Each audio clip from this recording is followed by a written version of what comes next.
Hi sa inyong lahat! Isang natatanging pagbubuod ng pelikula na handog ng Tagalog Cinecaps, kung saan tatalakayin ko ang Journey to the West, isang action fantasy na pelikula. May mga spoiler dito. Noong unang panahon, sa isang nayo ng pangingisda ng mga Tsino, isang batang babae ang nagsasaya sa gilid ng lawa habang ang kanyang ama ay naghahanda para magtrabaho. Nang makita niyang malungkot ang bata sa muling pag-alis ng kanyang ama, naglaro siya sa tubig at muling napangiti. Biglang nagsimulang mangisay ang lalaki sa ilalim ng tubig, at may kung anong bagay mula sa ibaba ang humila sa kanya. Hanggang sa mawala ang lalaki at dugo na lang ang natitira sa tubig, patuloy na tumatawa ang dalaga nang hindi naiintindihan na nasa panganib ang kanyang ama. Ang Demon Hunter, na nagmamadaling inupahan ng mga taong bayan, ay nagsimulang maghagis ng mga pampasabog sa lawa at umawit, na nagdulot ng malaking pagsabog habang ang lahat ay nanonood ng may pagtataka. Sinabi ng hunter na sa sandaling nakuha nila ang isang dambuhalang stingray, ang halimaw ay dating pagmamay-ari ng isang demonyo na pumatay sa lalaki. Tuwang-tuwa ang mga tao dahil nahuli na ang halimaw, ngunit may nagbalita sa kanila na ang halimaw ay talagang isang normal na stingray at hindi isang demonyo. Dumaan ang lalaki kay Tang, at tila siya ay parehong apprentice na monghe at demon hunter. Nang malaman ito ng pangalawang demon hunter, agad niyang inakusahan si Tang na nakikipagtulungan sa demonyo. Ang mga taga-nayon ay naglunsad ng isang pag-atake sa lalaki, na tinali siya bilang isang paraan ng paghihiganti. Habang tumatalo ng lahat sa lawa, sa pag-aakalang ligtas ito, walang magawa si Tang sa mga tao. Habang ang lahat ay nanunood sa pagkabigla habang ang isang babae ay nilalamon ng isang napakalaking halimaw, ang kanilang pagdiriwang ay biglang huminto. Agad na ipinakita ng halimaw na hindi sila ligtas hanggat sila ay nasa ibabaw ng tubig sa pamamagitan ng paghawak sa mga taga-nayon gamit ang dila nito habang nagmamadali silang bumalik sa pampang. Nang sinubukan ng nakaraang maliit na batang babae na tumakbo sa kanyang ina, sinamantala ng nilalang ang pagkakataon at sinubukang hilahin ang batang babae sa tubig. Kapag ang maliit na batang babae ay nahuli ng halimaw sa bingit ng tulay, ang mga taga-nayon ay sumugod sa kanya at sinubukang putulin ang dila ng halimaw, ngunit ang halimaw ay tumalon at nilamon ng buo ang batang babae.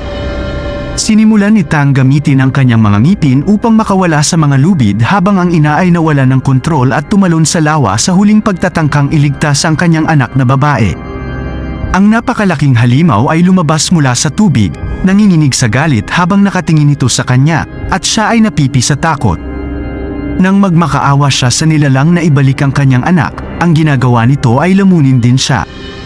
Isang sanggol ang dumulas patungo sa lawa upang makalayo sa kanyang ina habang sinira ng halimaw ang mga katabing gusali, dahilan upang mawalan ng balanse ang lahat. Sa kabutihang palad, nagawang palayain ni Tang ang kanyang sarili at tumalon pababa malapit sa platform, na naging sanhi ng pagkadulas ng sanggol sa kanyang direksyon. Ang napakalaking halimaw ay tumalon patungo sa kanya habang inaagaw niya ang sanggol, ngunit si Tang ay nakatakas sa oras at ikinulong ito sa platform, gamit ang bigat nito upang itulak ang sarili sa direksyon ng mga tao. Nang ibalik ni Tang ang bata sa kanyang ina, nalaman lamang niya na ang huwad na demon hunter ay nangangamba sa takot. Sa bawat hakbang, isang dambuhalang babae ang tumatalon pababa patungo sa halimaw habang siya ay sumusugod palabas sa mga pulutong.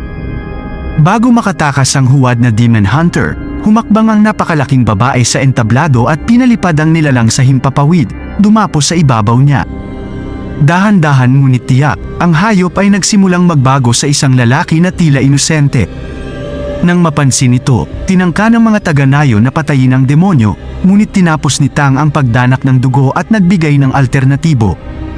Naghahanda ang lalaki na ilabas ang kanyang mga kakayahan sa musika sa pagtatangkang baguhin ang halimaw mula sa kasamaan tungo sa mabuti sa pamamagitan ng paglabas ng ilang instrumento at isang aklat na pinamagatang The 300 Nursery Rhymes. Nagsimulang kumanta si Tang sa nakakatakot na paraan, na sabay-sabay na nakalilito sa karamihan at sa demonyo. Dahil sa kakilakilabot na pagganap at mga salita ng lalaki, ang demonyo ay nabaliw at nagsimulang hampasin siya ng mabangis, na sinira ang lahat sa kanyang landas. Nahuli ng isang babae ang demonyo at sinimulang bugbugin ito hanggang sa mabuklod ang halimaw sa loob ng mahiwagang tela at naging manika bago patayin si Tang. Ang babae, na ang pangalan ay Duan, ay lumabas na isa rin sa mga demon hunter. Gayunpaman, nang ipakita sa kanya ni Tang ang mga sandata na ginamit niya upang talunin ang mga demonyo, ang babae ay sumigaw sa kanya nang hindi magkatugma habang pinupuri siya ng mga taga-nayon sa pagiging tunay nilang tagapagligtas. Nabigo si Tang sa kinalabasan, ngunit tiniyak ng kanyang guro na ang paggawa ng kasamaan sa kabutihan ay hindi kailanman simple. Ipinaalam niya sa monghe na kailangan niyang talunin ang pangalawang demonyo na naninirahan sa kalapit na kainan at nagluluto ng laman ng tao. Nakita ni Tang ang restaurant ng demonyo na puno ng mga parokyano na nagsasaya sa kanilang pagkain kapag siya ay dumating sa gabi at pumasok sa loob. Binati siya ng isang babae at sinimulan siyang libutin, ngunit mabilis na nakita ni Tang ang mga ilusyon at inutusan siyang ipakita ang kanyang tunay na pagkatao. Habang tumatakas si Tang sa takot, lumapit sa kanya ang demonyo. Ngunit, lumitaw si Duan at sinuntok ng paulit-ulit ang babae. Sa kalaunan ay ginawa siyang alabok na nagligtas kay Tang. Sinimulan niyang salakayin ang lahat sa restaurant, gamit ang kanyang mga singsing upang paghiwalayin ang bawat halimaw. Lumapit ang isang batang lalaki mula sa likuran ng babae, tinawag ang amo na lumabas, ngunit mabilis na nag-react si Duan, at sinalakay ang demonyo sa pamamagitan ng sunod-sunod na mabangis na suntok.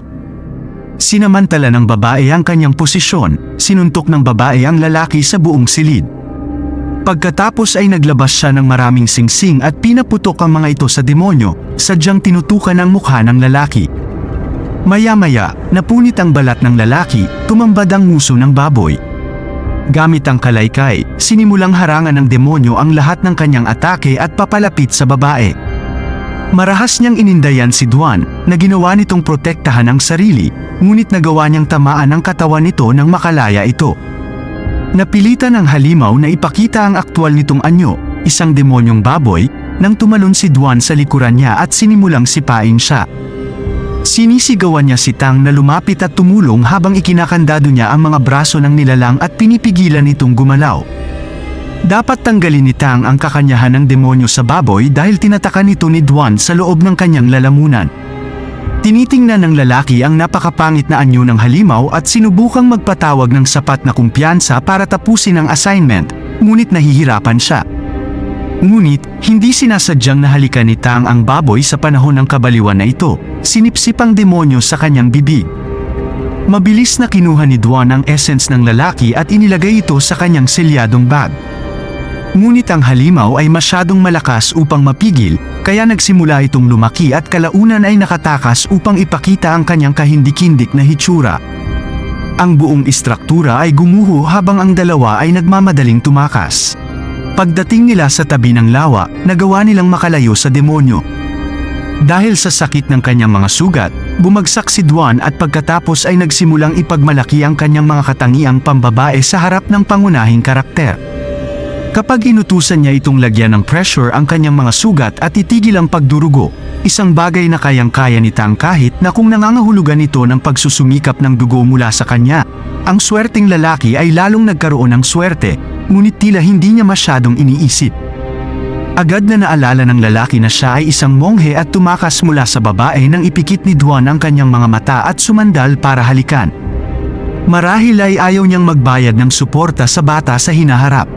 Nang sumunod na araw, bumalik si Tang sa kanyang guro at ipinaalam sa kanya na siya ay nabigo muli. Ang binata ay sinabihan ng master na kailangan niyang humingi ng tulong sa hari ng lahat ng mga demonyo upang talunin ang halimaw na baboy. Tila ang kakilakilabot na nilalang na ito ay tinawag na Wukong, na ikinulong ng mga Diyos 500 taon na ang nakalilipas sa likod ng isang napakalaking bundok dahil sa pagkawasak sa kalangitan. Nakatagpo ni Tang ang isang bitag na inihanda ng isang grupo ng mga tao na tila masyadong marahas kapag naglalakad sa kagubatan sa gabi. Gayunpaman, lumalabas na lahat sila ay nagtatrabaho kay Duan, na may planong pakasalan ang monghe kahit anong mangyari. Ngunit sinabi ni Tang na hindi niya siya kayang mahalin dahil kailangan niyang mahalin ang lahat ng tao sa mundong ito ng pantay-pantay, ayon sa code ng monghe. Galit na galit, ikinulong ni Duan ang lalaki sa loob habang isinasaalang-alang niya ang susunod niyang gagawin. Matapos masaksihan ang kanyang nakakatakot na mga hakbang sa pagsayaw, Nilagyan ng ginang ang isang anting-anting kay Duan at nagpa siya na kontrolin ang kanyang mga galaw habang nililigawan ng monghe, sa kabila ng mga pagtatangka ng kanyang kapatid na hikayatin siya na maging mas pambabae at gamitin ang kanyang pagsasayaw upang akitin ang lalaki. Nilapitan ni Duan ang kanyang crush, ngunit nagbago ang mga pangyayari nang magsimulang mag-malfunction ang alindog. Ilang beses na hinampas ng babae ang pangunahing tauhan hanggang sa hindi sinasadyang dumapo ang alindog sa lalaki. Nagsimulang sumayaw ang kapatid na babae at niyugyug ni Tang ang kanyang katawan tulad niya sa harap ng mga gwardya na nagalit habang si Duan ay nagmamadaling lumabas ng silid na nakonsensya. Ang mga lalaki ay nagsimulang bugbugin muli ang monghe pagkatapos na mapansin ang kanyang walang katuturan na mga sayaw, at huminto lamang sila kapag ang kapatid na babae ay tumakbo sa loob at napagtantong may mali.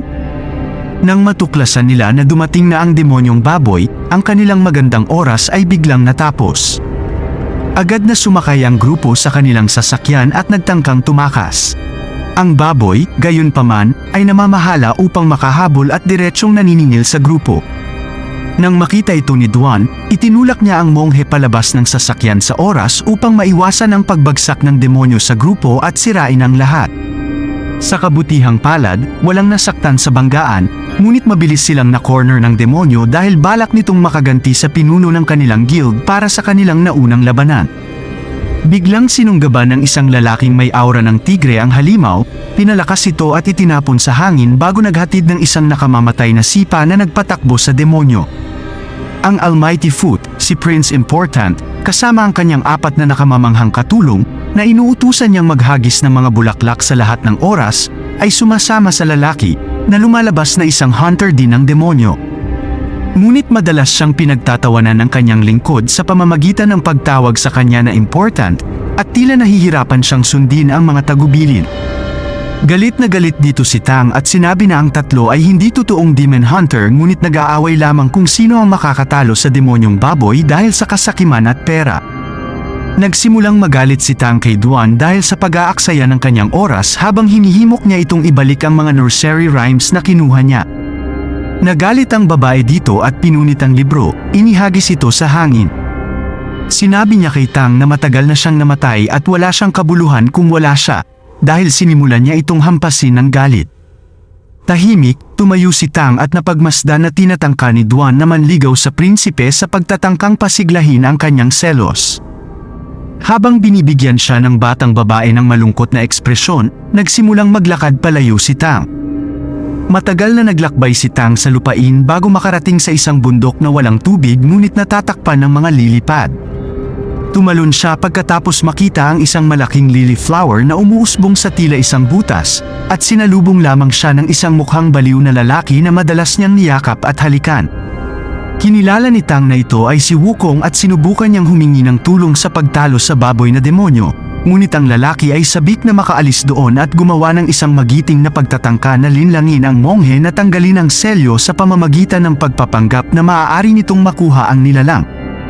Si Tang, sa kabilang banda, ay hindi naloloko ng mga maliliit na kalokohan na nagudyok kay Wukong na subukang tumakas dahil sa inis. Gayunpaman, ang mga ugat sa loob ng kuweba ay nakakandado sa demonyo sa loob at nagsimulang hampasin siya para sa pagsuway. Lumambot ang demonyo habang sinisimulan niyang turuan ang monghe kung paano papatayin ang halimaw na baboy, at nagsimulang maawa si Tang sa kanya at inalok siya ng saging. Ang demonyo ay dating mahal na mahal ang kanyang asawa, sa makatuwid, dapat silang makahanap ng isang nakamamanghang babae na sasayaw sa liwanag ng buwan. Dadalhin ito ang halimaw sa kuweba, kung saan mabibitag din ito ni Wukong. Nang marinig ang tungkol sa kanilang pakana, biglang tumalon si Duan sa kuweba at nagboluntaryong magsilbing pain ng demonyong baboy. Nang mapansin ni Tang ang babae, nakiusap siya sa kanya na umalis, ngunit si Wukong ay nagsimulang makipagkulitan sa kanya habang tinuturuan siya kung paano sumayaw. Malinaw na mahal ng monghe ang babae dahil nagiging hindi siya komportable kapag nakikita niya itong kumikilos ng buong pagmamahal. Nagsisimulang sumayaw si Duan sa liwanag ng buwan sa gabi habang nagpapatugtog ang monghe. Sa bawat hakbang ng babae, pinagmamasdan siya ng lalaki at lalo pang umiibig. Hindi nagtagal ay natuklasan nilang dumating ang demonyong baboy nang makarinig sila ng isang nakakatakot na dagundong. Isang halimaw ang lumabas mula sa kuweba upang tumingin sa ilalim ng mga liryo habang sinisimulan ni Wukong ang pakikipag-usap dito, ngunit ang halimaw ay lubusang nilamon ng siling ng mga Diyos. Si Tang ay binigyan ng parehong halimaw ni Duan, na ginawang manika ang baboy na demonyo para magamit ni Tang ang kanyang mga nursery rhymes para supilin ang mga gumagawa ng masama. Nang bigyan niya ng singsing ang monghe at ipinahayag ang kanyang pagnanais na pakasalan siya, nabalisa si Tang at sinabing mas gustuhin niyang putulin ang sarili niyang daliri kaysa makiisa sa kanya. Nang mapansin ito ni Duan at sinubukang ibalik ang nursery rhyme na kanyang pinagsama-sama, nagalit ang monghe at tinanggihan ang libro. Si Duan mismo ang nagtanggal ng singsing. Nang masaksihan ang paniniwala ng lalaki, napaiyak ang babae at nangakong hindi na muling susunod sa kanya. Si Tang, na nasasaktan dahil sa dalamhati ng kanyang tunay na damdamin, ay lumabas ng kuweba at tumingin sa buwan. Naririnig niya si Wukong na humihingi ng tulong para tanggalin ang lily flower na nakaharang sa pasukan dahil gusto rin niyang tamasahin ang liwanag ng buwan. Sa sandaling putulin ng monghe ang pamumulaklak, napagtanto niyang may mali dahil ang lahat ng mga liryo ay nasusunog. Sa loob ng kuweba, walang pigil na tumawa si Wukong bago pumutok sa isang bola ng apoy na dumapo sa harap ng monghe. Kinukutya niya ang lalaki dahil sa napakadaling nalinlang upang palayain ang hari ng demonyo sa pamamagitan ng paghawak sa kanya at itinapon ito tulad ng isang basahang manika bago siya muling nahuli sa ilalim ng bundok. Ipinaalam ni Tang sa demonyong unggoy na hindi siya nakatakas dahil palaging binabantayan ng Buddha ang mga bagay-bagay. Nagalit si Wukong na buo pa rin ang kalooban ng monghe at sinimulang gulutin ang kanyang buhok, hanggang sa hindi nagtagal ay wala nang natira. Dumating na ang 3 demon hunters, at naramdaman ng demonyo ang isang biglaang presensya sa kanyang likuran.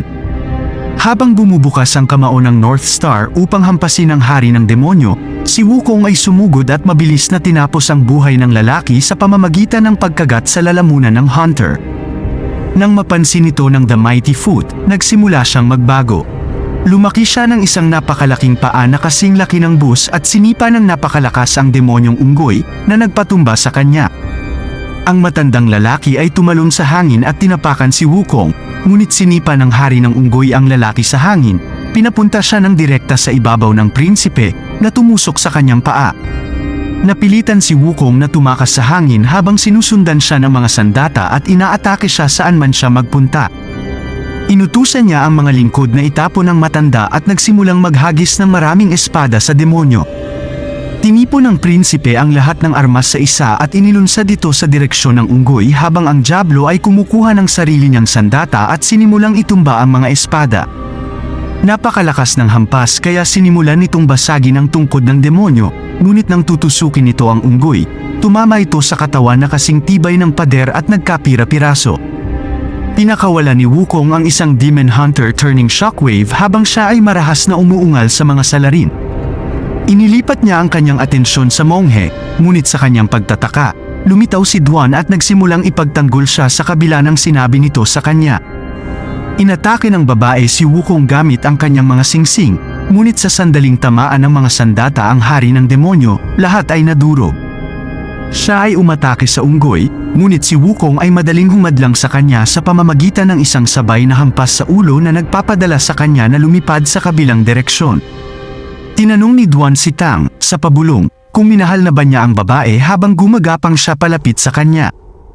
Napaluha ang monghe at ipinagtapat kay Duan na minahal niya ito mula pa noong una nilang pagkikita. Matapos marinig ang pag-amin ng lalaki, namatay si Duan sa huli, naluluha ang kanyang mga mata. Niyakap siya ni Tang, hinalikan, at isinuot ang singsing sa daliri niya. Inagaw ni Wukong ang katawan ng babae at inihagis ito sa hangin, nagkapira-piraso bago nagkaroon ng pagkakataon ang lalaki na matapos ang pag-iyak. Ang demonyo ay nakakaramdam ng biglaang pagkabalisa at mabilis na umatras, para lamang matuklasan na sa wakas ay binitawan na ni Tang ang lahat ng mortal na relasyon. Ang monghe ay nagsimulang umawit sa mga salita sa aklat na tinipon ni Duan, na ginawa itong isang malaking Buddha na nakatayong nagbabantay sa buong mundo. Ang napakalaking rebulto ay nagsimulang igalaw ang palad nito sa direksyon ng planeta, na naglalabas ng napakalaking shockwave habang pumapasok ito sa atmosfera at nagliliyab sa kamay nito. Nang malaman ito ni Wukong, naging determinado siyang huwag sumuko. Itinuon niya ang lahat ng kanyang enerhiya sa kanyang katawan at hindi nagtagal ay nag-transform siya bilang King Kong, matayog sa lahat at sumisigaw ng galit. Sinubukan ni Wukong na itaas ang Buddha sa huling segundo, pinahinto ang pag-atake habang pinipigilan niya ang napakalaking bigat, ngunit ang malaking palad ay palapit ng palapit sa demonyo. Ang demonyo, gayunpaman, ay hindi makatiis sa kapangyarihan ng Diyos at nadurog sa ilalim ng napakalaking kamay. Si Wukong ay ipinadala sa isang bagong dimensyon kung saan natalo ni Tang ang demonyo para sa kabutihan. Pagkatapos ay ginawa niyang bagong estudyante ang demonyo sa pamamagitan ng pagtanggal ng singsing ni Duan at pagkabit nito sa ulo ng unggoy. Ipinaalam sa lalaki ng master ng monghe na handa na siyang maglakbay pakanluran.